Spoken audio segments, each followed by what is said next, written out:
Ayan mga parts, ito yung kulungan ng ating white kelso. So lagi dapat malinis yung ilalim ng kulungan nila para iwas sakit.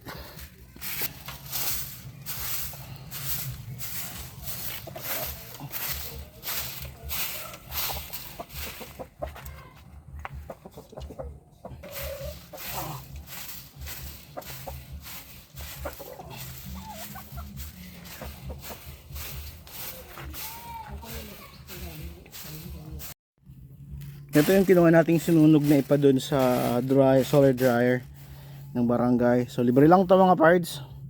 Lalagay tayo dyan. Ito.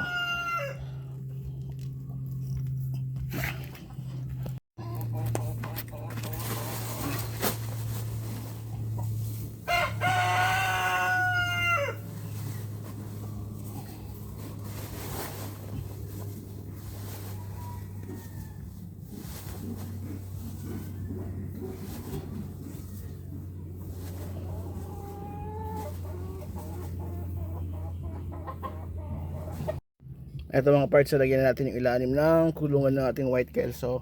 So para iwas langaw, di ba? So diyan.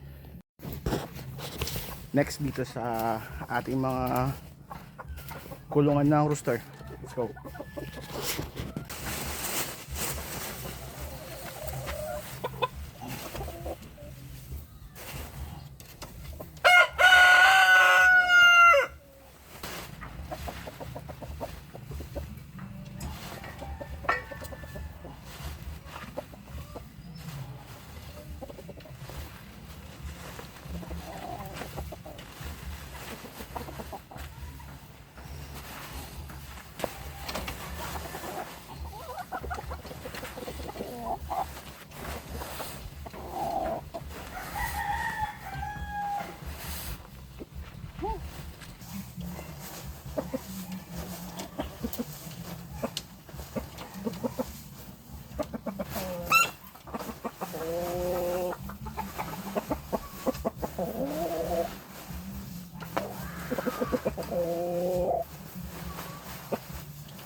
Yun, lagyan na natin mga parts, simpleng pamamaraan pero effective sa akin to.